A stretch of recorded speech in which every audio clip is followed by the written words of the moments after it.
Did you roll the dice off the table again? Yeah, I did. Okay. 9. A 9. Chris, the design challenge we will be taking upon ourselves today is design an adventure for a mouse. All right, I'm going to go grab my copy of Redwall. Hello, and welcome to Roll for Topic, a roundtable discussion about topics related to running role-playing games. I'm Chris Salzman. And I'm Andy Rao. And Andy, when this episode goes live, it'll be like 3 weeks from the day that we recorded. So I just wanted to throw that out there, just in case like Wizards of the Coast announces D&D 6th edition or something like that, and we don't talk about it. Yeah, I mean, I have a lot of predictions for June. I don't think that involves Wizards of the Coast making that sort of announcement. But yeah, just wanted to put that out there before we get all the angry hate mail about it. Yeah, maybe between now and then they'll announce a mouse-themed campaign hardcover. Yes, of course. Could happen. Chris, I thought we could start our discussion today before we get into our mouse-themed design challenge. Since it is kind of the beginning-ish of summer, I guess probably into summer, honestly, by the time this airs. But I am wondering if you have any particular gaming plans for the summer that are sort of confined to the summer. Ooh, yeah. Well, my big gaming plan for the summer is all oriented around the Roll for Topic Con, which we're going to do again this year. So I need to get my act together a little bit. I have some ideas for that. I don't want to talk about it though on air, just in case it doesn't, just in case I am not able to do it. But then also because I want there to be an air of mystery around it as well. Okay, yeah. Yeah. So there's that. I'm also going to be playing in a I think a one shot, maybe like 2-session thing of Brindlewood Bay. That's right. Which is a game that is, at least amongst our crowd, is getting a lot of hype. You kind of play like, I don't know how to describe it other than like Murder, She Wrote, but with some supernatural twists and stuff. So I'm going to be playing a little bit in that, and then continuing a Blades in the Dark campaign that I'm playing in too. But yeah, that's pretty much it for what I have planned. I've got a lot of travel this summer, so there probably won't be much me planning and running games. But yeah, I'm hoping that in the fall actually is when I'll actually pick up a small campaign. Yeah, what about you? Well, I am planning to run a campaign for my wife and my teenager, and then maybe a couple of others as they're available. I will be running the Warhammer fantasy role-playing game, which I've run at various points in the past. But I've never played this latest edition, and specifically I've never run the pretty famous and well-regarded published campaign, The Enemy Within. It was an early... I don't want to say it wasn't an adventure path exactly in that Pathfinder sense, but an early published campaign that consisted of a couple of different publications. And most, when you see people listing, what are the greatest published campaigns, you see, Masks of Nyarlathotep and Pendragon and Enemy Within usually floating in the top 5. So I've never done it, and we'll see how it goes. We're going to be playing weekly throughout the summer, and I don't think that we'll finish the campaign. And from what I've read of it, one of the nice or bad things about it, I guess, depending on your perspective, is, there's a lot of ways for it to just go, the players to just pursue their own thing or to get interested in one of the many individual pieces of the campaign and decide that they want to do that. And that would be great, but it also means I'm probably not really expecting that we're going to follow through the main plot all the way through the... I think the current edition of Enemy Within is like 5 volumes. Oh, so geez. Okay. It's a beast if you play it. So yeah, I was just going to ask: is it worth reading? Is it worth reading if you're not going to run it? I don't know. I've only read through the first installment, although I'm somewhat familiar with the rest of the pieces. And I mean, the first one is great. I mean, it was good enough that it made me think, this looks really fun. I'm gonna run this. So, I recommend it. It would be pricey to pick up all of the books just to read them, but yeah, I think maybe I'll throw this out here for listeners. So I'm looking for, when I do get to the point where I have some time in the fall, I'm trying to find a short-ish campaign that I can run, a pre-published adventure. Something that takes maybe 6 sessions, but then in reality takes 10 to 20 because everything takes too long. Yeah, so if you have a favorite one, please let me know. Okay, well, we should transition to our topic at hand. So we rolled on the table, we rolled design and adventure for a mouse. And so I made a joke in the intro, which we may or may not cut, about just getting a copy of Redwall. So I made that joke because I think if you've read Redwall, like, that is the quintessential adventure for a mouse, I think, right, in pop culture. I know there's a handful of games, too, out these days that are sort of trying to capture that feel a bit. Is it Wanderhome?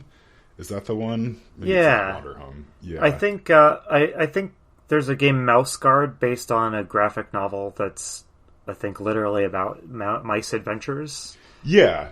So this is something that I think is somewhat in the zeitgeist, in that this is the sort of thing that nerds think about quite a bit. Yeah. I've seen more than one. Wanderhome might have been one of these. I've seen more than one D&D 5e third-party campaigns or settings, generally around the theme of it's a world of cute anthropomorphic creatures. Mm-hmm. And I find that super charming, even though I'm not exactly in the market for that right now, but I think that's pretty wonderful. That's a fantasy niche that I don't think it's been especially well covered throughout the history of the hobby. So it's kind of fun to see several projects around that theme lately. Yeah, it's sort of like the antithesis of like a power fantasy, right? Like, I'm thinking about like a mouse. Like, mice are very easily dispatched. Let's say it that way. Yeah. Right. Like, like there's lots of mice. They're not very strong. They're tiny. They're scared. Those sorts of things. I think that lends itself well, I think, to imagining like what it would be like for them to try to navigate like a scary situation, or like a situation where they have to rise up and be brave. Right? Yeah. So, okay, let's start to drill down a little bit into what we want to do for designing an adventure for a mouse. So do you, like, when you think of, do you want this mouse to be able to talk? I guess that's probably the first question we need to answer. Like, so like, should it be able to talk? Is it still a mouse, or is it like just a humanoid that's being reskinned as a mouse? That's an interesting question. I guess when we rolled this topic, I assumed we were talking about a Redwall style anthropomorphic fantasy mouse. Mm-hmm. It would also be interesting to design, an actual adventure for a mouse, although that puts some extra constraints, I think, on the adventure. Yeah. So, yeah, I'm thinking about like Watership Down, right? So the rabbits in Watership Down are not necessarily like, they're not intelligent like humans are, right? And that's part of the allure of that story, I think, to me, is that like you're getting these very like rabbit like reactions to what's happening to them too, right? And getting sort of their inner monologue. Yeah, so I could go either way. I mean, I of course, right, like, love Redwall, but I'm kind of leaning towards like, what if we designed something that like a real world mouse would consider an adventure, right? But like, maybe it has some intelligence, or it can talk, right? Or it can talk to the other animals it runs across. Yeah, okay, let's do it. Yeah. Okay. Yeah, so I think, let's see, so thinking about, like, mice, right, like, they like cheese, right? But, like, what, they like, stealing food, those sorts of things. Yeah, I guess for a setting, maybe let's try to pick, like, a building or a structure that the mouse is trying to get into. Yeah, the biggest appeal to me to a mouse adventure is just the appeal of being really small in a space not designed for a really small creature. I don't know why that's such a fun conceit, stories or movies about people that shrink down, but there's just something really fun. Even in video games, every now and then you see a video game where there's a level where you're really small or something. I don't know. It's just so fun to navigate a familiar-ish space from a completely different perspective. So yeah, what would be the coolest possible place to be really small? I don't know if this is the coolest possible place, but something that my mind just went to was, what if you're a mouse trying to steal food at a museum while a museum heist is going on? the adults are doing yeah, so there's some sort of art heist going on in the middle of like one of those art openings, and like you're a mouse that's trying to get like the really good cheese that's on the platter while there's chaos going on around you. Yeah, I like the idea of human caused chaos is sort of an environmental challenge for you. Mm-hmm. These aren't enemies that you would fight or sneak past exactly. It's more like a situation you have to maneuver your way past. Yeah. Okay, I want to get back to your question about like what the coolest environment is, but I want to take one other detour and say, like, I mean, should this adventure be a heist? Like, should it be structured like a heist? Well, it would be pretty fun if the mouse, if there was a sort of heist-like element to getting the food. How can we lock away the food in such a way that you have to be clever and do interesting things to get it? Mm-hmm. Okay. Is that what you were thinking? Yeah, I think so. Like, I guess I was thinking more along the lines of like recruiting help and those sorts of things that happen in like a heist movie. Like, yeah, could you set it up such that like the mouse has to become allies with a cat just because the cat has to do something to get the mouse in the right position, right? Like you can have some of that, maybe even some double crosses and stuff. Well, how could you possibly not find that appealing? That's a great idea. I love the idea of a team of animals, each a different type of animal, and each would have its strengths, the types of situations it's really good at handling. Mm-hmm. That sounds really fun, actually. So I think we would be pushing this is a quasi-real mouse, but then we're pushing it already because we're proposing a heist for the mouse. So yeah, I think that's okay. Well, I mean, it is okay, right? It's our podcast. Yeah, we can do whatever we want. But yeah, sometimes I forget that we make the rules. Yeah, so, okay. All right, so if we do that, like, I like the museum idea, but let's go and, like, explore that a little bit more. Like, what are some other fun spaces, for a mouse? I mean, I think there's the classic of, like, a farmhouse, right? Like a house that's on a farm, right? Like, there could be some fun stuff in there. Like, a toy factory could be cool. I don't know, like, what else would be really fun to be small in? Yeah. I mean, I think encountering humans needs to be a part of this at some point. So, I guess you would encounter humans in all of those locations you just said. I do kind of like, setting something outdoors kind of expands the space and the options a little bit, but, yeah, I don't know. A museum, a restaurant. It's like a board game store, right? Like, so I'm thinking about like, okay, so if you're tiny, what's the sort of thing that like to a normal human size would then end up being like, I don't know. Normal human size, like playing a board game. If you're a mouse, all those things are sort of like the right size for you too, right? What if it's like a Games Workshop store and they've got a big Warhammer table set up? Yes, I like that because there's all sorts of possibilities for like you as the mouse to freeze in place and look like a space marine.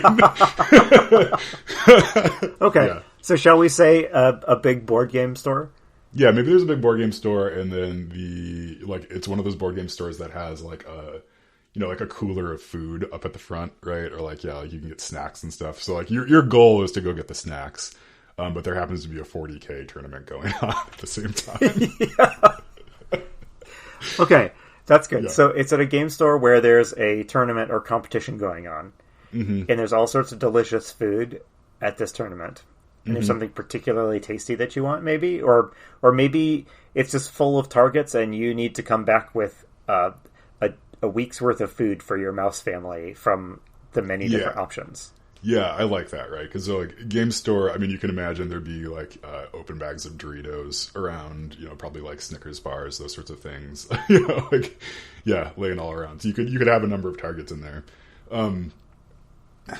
If the team, like maybe you're a team of mice or something, right? Like I don't like. I guess I'm imagining there's more than one player in this thing. Yeah.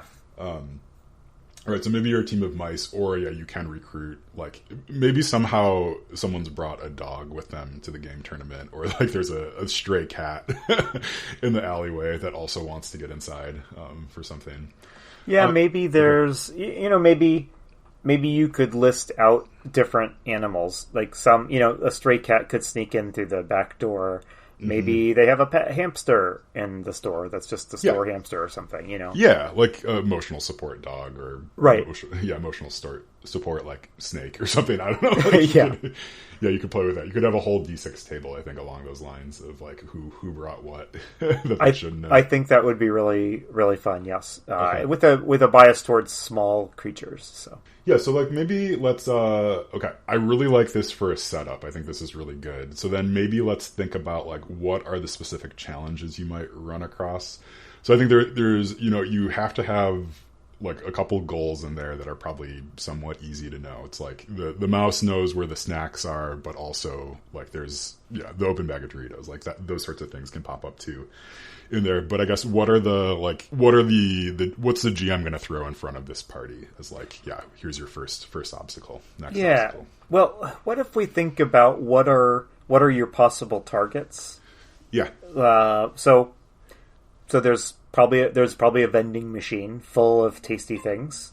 Mm-hmm. There's at least one table where someone's left a big bag of Doritos open, and maybe there's another table where someone brought healthy snacks instead, and they've got a bunch of carrots and cucumbers or something like that. Yeah. Let's see. There's a fridge in the back, in the employee room, maybe that full of who knows what is in there, and maybe that employee area, would have other type, food sitting around, and maybe there's a cake. So I don't know. Do you want to pick one or two of those and maybe outline what kind of mini adventure might take place around the acquiring of that food? Yeah, I think I really like the employee area idea, and I think I really like the bag of Doritos, right? The like open bag of Doritos in there. The employee area immediately made me think of like so a couple things, right? So like, there's going to be like the main front door entrance, probably like a back entrance for the employees. And then maybe you have a couple of other, like one other mouse-sized entrance, right? So like you can either sort of go on head on and like sneak in as someone's opening the door, right? And that's going to be a sneaky check. Or you have like there is some sort of like small opening that you'd have to search for in order to get inside, but maybe it's a little bit safer for you. You can't be seen as much. I'm also thinking about like, people being people, like some of them like mice. So like maybe you can befriend an employee there too. It's like an employee comes out and like sees you and like, oh, here, have this extra French fry that I have, as well. So you could plant at least one employee that is like sympathetic to mice inside. Yeah. Right. And then maybe you have like the manager is like, absolutely not. We can't have mice in here. We'll get shut down. Like the health department will come and shut us down.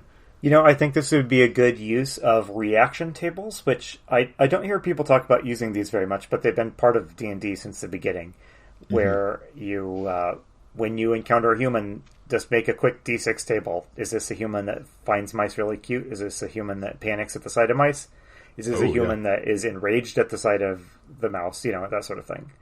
And you could pre-identify an employee or two as having a particular type of reaction. The store owner is going to hate seeing the mice, but maybe one of the employees, like you say, has a soft spot for cute little furry creatures. And then everybody else, you could just roll on the table to see how they react when they spot the mouse.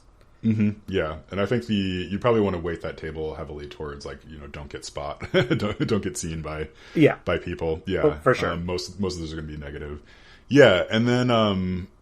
Yeah, I'm thinking too, maybe just as like a general statement about the adventure, like the mice can't understand human language, right? So like you're just getting sort of like fear. Yeah. Or like the Peanuts parent. Yes. Like, wah, wah, wah, wah. Yeah.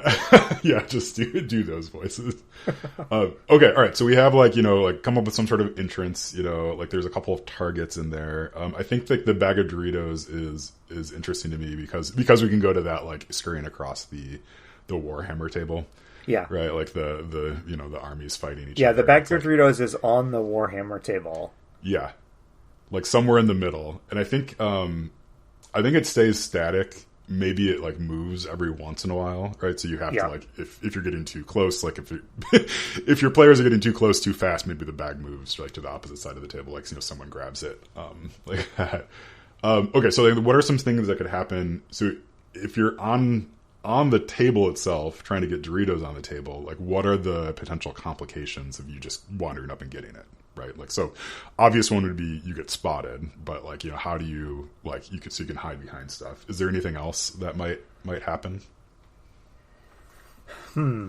Yeah, I mean, it's boring if the main threat is always just you've been spotted by the humans, partly because that would be a pretty difficult thing to get out of. So, What if, like, just the terrain itself is difficult to scurry around? The terrain is difficult, and the terrain is, you know, that people are moving their Warhammer tanks and stuff like that around, so it's where the cover is changes from, you know, round to round, maybe. Yeah.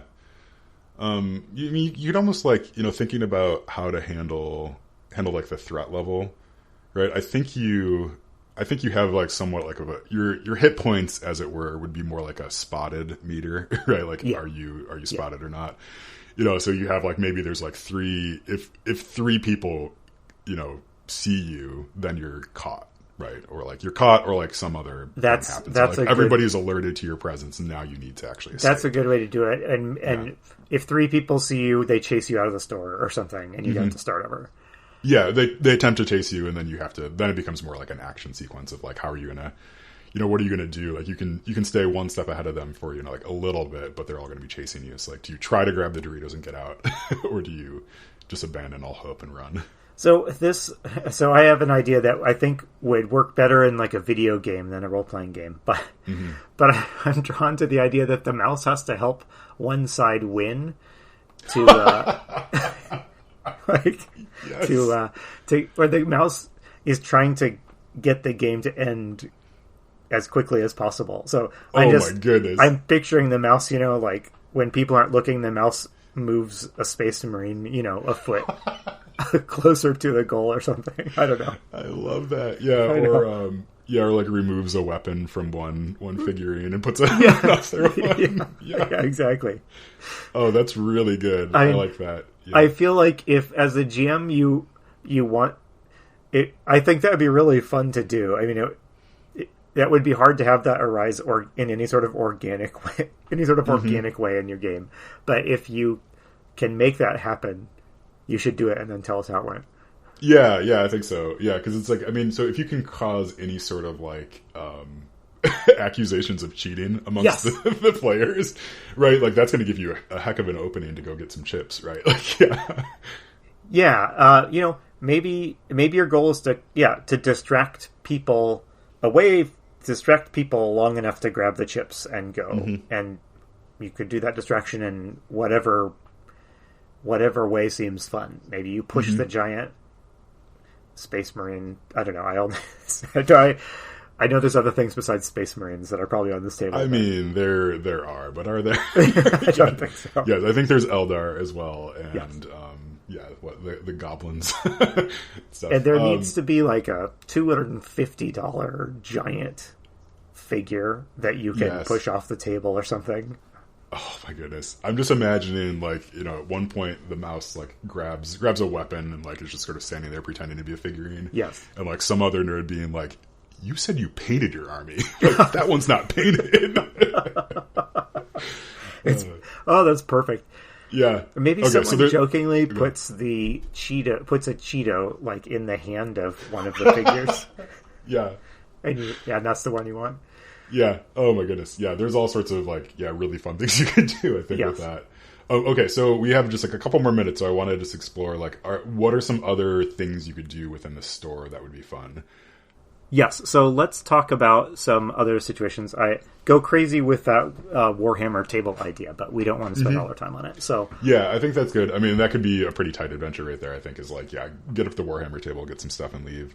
So like the employee lounge in the fridge there, right? So your main problem there is going to be like someone has to open that fridge in order for you to get in there. Yes. Right. So like maybe that's just like a waiting game of some sort, or a game like trying to distract the humans while they're in the middle of an action. Yeah. So this would work well for a multiplayer party. You've got to get someone to open that fridge door, but then not notice while you or your friends grab something out of it before they close it. So you'd have to time some distractions or something like that. Yeah, and I think so time some distractions, or otherwise, like have the players figure out a way, like how would mice open a refrigerator door if put a wedge in the door so it doesn't latch or something like that. Yeah. Maybe let's explore a little bit, like, okay, so like let's say they get caught. Like what happens when they get caught in this place? I mean, they're going to get like caught underneath like what, a cup or something, or like are there traps set out, like actual mouse traps set out that they have to avoid? Well, I think that the answer to all those questions is yes, right? I think it's much more fun to get caught and then get put in a new situation you have to find your way out of than to just be tossed out of the store or the game ends. Yeah. So yes, there should be traps, and there should be some mechanism, for forcing. There should be some mechanism for making traps dangerous. The mouse should be tempted to bite. I don't know. I mean, maybe one of the sources is get the cheese off the trap without getting killed, right? Yeah, it's like the only cheese in the place. Yeah.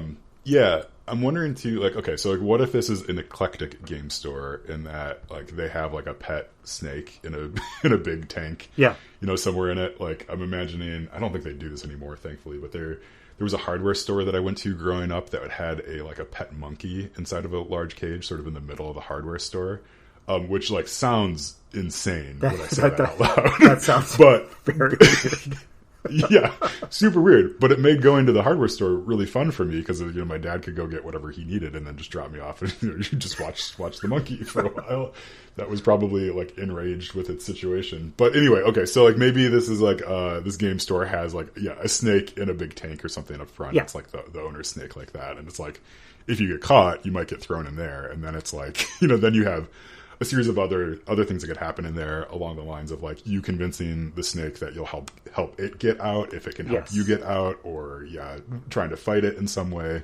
Lots of stuff that could happen. So I didn't articulate this at the beginning, but one of the fun things about playing animals that start in different situations would be narrating how you sprung them out of their whatever, how you got the snake out of the tank, how you got the hamster out of its cage to help you in the heist.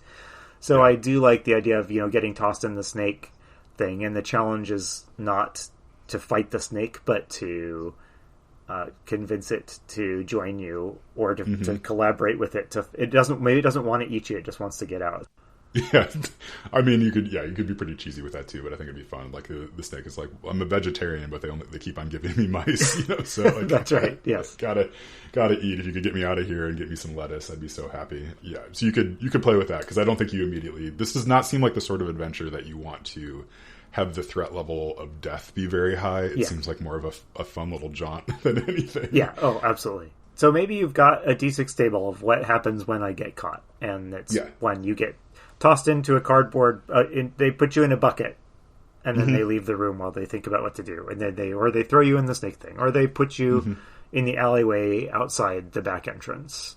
Yeah, or some employees, or they scream, and cause a panic. I don't know.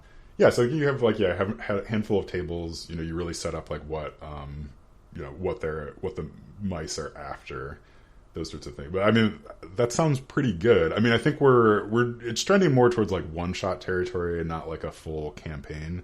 Yeah. But I think that's okay. I think it would be hard to have a campaign of this be fun. I think if you're setting it in the real world, I think you'd have to go right. Like, how do you level up? Like, how do I get this is sort of like a non question to me. It's like you don't level up in this, right? Like you just.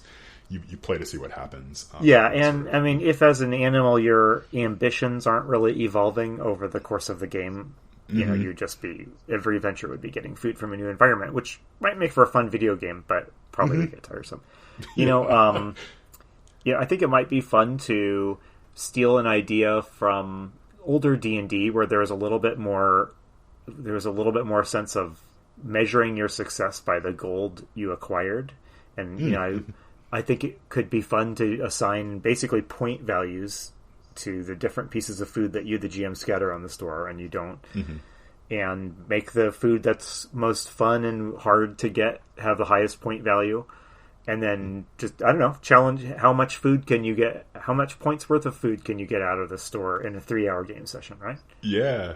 I like that. Like you mentioned earlier in the conversation about like, you know, like you're trying to get a week's worth of food for your family, you know, like your mouse family. Like what if it is just that? It's like, okay, you've gotten enough food to last you for a month on this foray, you know, like, you know, you have to go find somewhere else to get food from. But, yeah. Yeah.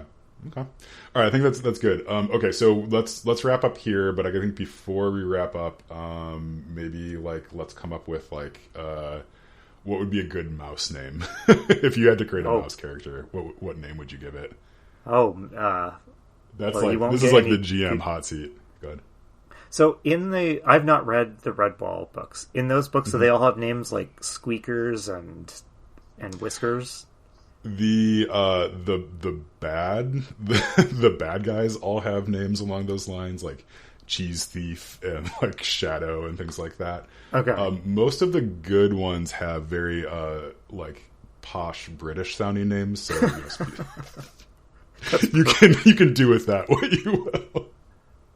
Well, let's see. You brought this up, so I'm gonna turn around and pitch this back at you, Chris. So give me a mouse name. Yeah, actually, so you said Squeakers. I was actually thinking Squeaks would be a good mouse name for this. I mean, maybe too. I like the idea of like the mice have been hanging around this game shop, right? And this is like the only words that they can make out here and there are like Warhammer specific thing. Like so, maybe like the mouse crew, like you have one name like Grim, one's named Dark, another one's named Future. Like that. Oh, that's perfect. And one of them's hanging out in the family section and is named Candyland or something. Yes. Oh my goodness. Candyland the mouse is such a good name. Yes. Okay. All right. Well, let's call it there before we come up with a bad one. So, okay. Yeah. All right. Well, yes. Thank you so much for listening. If you decide to use this adventure, I'd love to hear about it. I think this one sounds fun enough to actually run. Yeah. Especially just that like Warhammer table is just ripe for all sorts of shenanigans. All right. Well, this has been Roll for Topic. We are part of the Roll for It Media Network. So our sister show, The Splat Book, is a great podcast that you can go listen to that Kyle Latino and John Corey put out. You can go find them at thesplatbook.com. I really love that show. Andy, do you have any last thoughts before we say goodbye? I don't think so. I was going to ask, do you have any good mouse stories just from your personal life? I have a good mouse story that maybe I'll tell you off the air because it's kind of gross. Okay. It involves incriminating someone that we know. Okay. All right. Probably not incriminating. That's a heavy statement. So I have a mouse story that happened to me just this year. Do you want to hear it? Yes, I'd love to hear your mouse story. It's a harrowing tale. So okay. Our cat brought in a mouse that it had caught, and we thought the mouse was dead. In the panic that it caused when the cat came in with the mouse hanging out of its jaws, everyone freaked out. You know, I have 2 kids and my wife. People are running around trying to shoo a very confused cat back outside, trying to get it to drop the mouse. In the chaos, the mouse dropped out of our cat's mouth, and that's when we all discovered it was alive. So it sprinted off. Yeah. So it's running around in the house. And we saw what room it went into. It went into a particular room.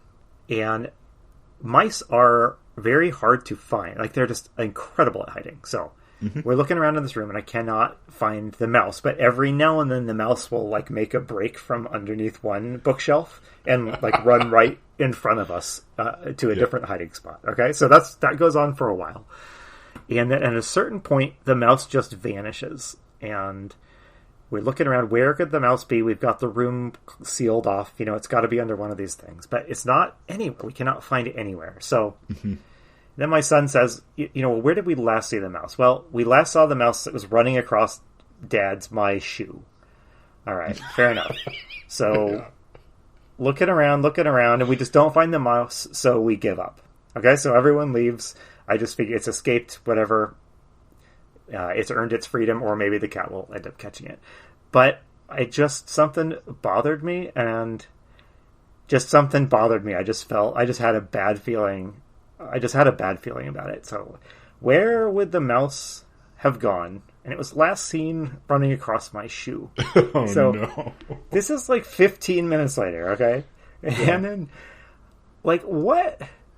Like, then I start imagining that I can feel something occasionally brushing my leg. Like I'm wearing long jeans. Yeah. No, like that can't be it, right? So, yeah. But, yeah, I mean, I'll just fast forward at a certain point. When you start to suspect that there's a mouse in your pants, it becomes impossible to think about anything else. So I'll spare the grisly details, but indeed there was a mouse in my pants. I discovered it, and it escaped again because it's a startling experience, and it got away again, and the mouse was indeed... I felt at this point the mouse had earned its freedom, but it was caught the next day by our cat and killed for good this time. So, alas. But I mean, what a way to go out, right? Oh my goodness! Well, there's your setup for this adventure. How you get inside? Yeah, exactly. Yeah. Wow. Okay, that is fantastic. All right. Well, we should wrap it up there. I've been Chris Alsman. I have been Andy Rao. And remember, if your players are having fun, you're a great GM.